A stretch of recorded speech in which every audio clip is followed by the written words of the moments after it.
You have been doing everything right. You pray, you work hard, you give when you can barely afford to.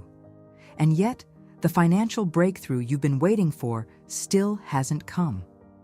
What if the reason isn't what you think it is? Most people assume that financial pressure means something is wrong with them, that God is withholding, or that they haven't worked hard enough, or that their faith isn't strong enough. But what if the delay isn't rejection? If more money could fix your life, God would have sent it already, and the fact that He hasn't means something deeper is happening. What you're about to understand is how God actually grows your finances, and why everything feels stuck before it changes. Stay with me, because once you see this, you will never interpret this financial season the same way again.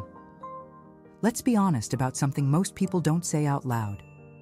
Financial stress is exhausting in a very specific way. It's not just the numbers, it's the mental math you do every morning before your feet hit the floor. The way a notification from your bank can shift your entire mood. The quiet shame when someone asks how things are going and you smile and say, "Fine," when inside you feel anything but fine. You're carrying something heavy, and you've been carrying it mostly alone. Over time, you start to believe that your financial situation is a reflection of your worth, your faith, even your relationship with God. And that invisible story is one of the most damaging things you can carry. Here's what nobody is saying clearly enough. The reason financial breakthrough feels blocked for so many faithful people is not a lack of effort. It's not even a lack of faith. It's that God grows finances differently than we expect. We keep asking, "Why won't God send me more money?" But the question God is asking back is something else entirely. There is a moment in Deuteronomy, right before Israel enters the Promised Land, where Moses stops the people and says something that cuts through every modern money mindset. He says, "Remember that it is God who gives you the ability to produce wealth, not the wealth itself, the ability." He was warning them about the most subtle and dangerous financial trap of all, believing that what you have is entirely because of what you did. That warning is just as relevant today. We live in a culture obsessed with hustle, with the idea that the right strategy or the right investment will finally change everything. But there is something deeply wrong with working hard while forgetting who sustains the capacity to do the work at all. God doesn't grow your finances by handing you more money. He grows your finances by growing you. That's the principle that changes everything. He's not withholding the harvest, He's preparing the ground. Jesus said in Luke chapter 16, "Whoever is faithful with very little will also be faithful with much." God does not increase what you ignore, and He will not release into your hands what your hands are not yet ready to hold. Would more money actually fix your life right now? Be honest. Or would it just mean more to carry without the internal structure to sustain it? But here's the part most people don't want to hear.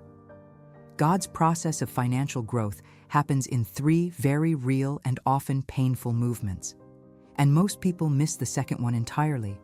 And that's exactly why God delays money starts to make sense. The first is what He removes. Before God can build something lasting in your finances, He often removes the thing you've been leaning on instead of Him, a stable income, a safety net, or the illusion of control you never truly had. The loss feels like abandonment. It isn't. It is God removing the false foundation so He can build a real one. Financial insecurity has a way of exposing what you were actually trusting in. And that exposure is not cruelty. It is clarity. And this is where most people miss it. They interpret the removal as a sign that God has stepped back. But the removal is the sign that He stepped in. The second movement is what He silences. Haggai was speaking to people who had rebuilt their lives after returning from exile, people who were working, earning, trying to move forward. Yet God says through the prophet, "You earn wages, but never have enough. You put money into a bag with holes in it, not because they were careless, but because they had allowed spiritual misalignment to quietly drain everything they were building." This financial season you may be in right now, the one where the numbers don't seem to move no matter what you do, could be exactly that. A silence designed to make you ask the question you've been avoiding. Are you building toward what God called you to, or toward what you think will finally make you feel safe? The silence is uncomfortable, but it is also an invitation. The third movement is what he builds. And this next part is the key. Joseph spent years in obscurity, in places that made no sense given the promise over his life. But what those years produced was wisdom, stewardship, and the ability to manage abundance through what he had learned in seasons of nothing. When the moment came, he didn't just receive the responsibility, he was ready for it. Proverbs tells us that wealth gathered little by little grows, and what is gathered too quickly fades. That is a description of God's pace, slower than ours, deeper than ours. And the things he builds through faithfulness last in ways that fast gains never do. If you ignore this process, if you keep pushing for external increase without allowing the internal transformation to happen, nothing changes, even if your income does. So what do you actually do with this? Stop asking why God hasn't sent the breakthrough yet, and start asking what he is building in you right now. Are you genuinely faithful with what you already have? What are you building? What are you avoiding? What is God refining in you right now? God grows what you tend. He multiplies what you honor. He releases what you are ready to receive. Begin to cultivate faithfulness with what is already in your hands. Track where your money goes. Honor your commitments, even small ones. Let go of the need to appear financially stable when you're not. These are not just financial habits. They are spiritual disciplines. And God watches how you carry the small things before he places the larger things in your hands. You are not behind. You are not broken. You are in a process that God is overseeing personally. And the financial pressure you feel right now is not the absence of his blessing. It is the presence of his training. This financial season has something to teach you that money cannot buy. And once you learn it, once you are genuinely changed at the level of identity and not just behavior, everything shifts. Not because the numbers suddenly look different, but because you do.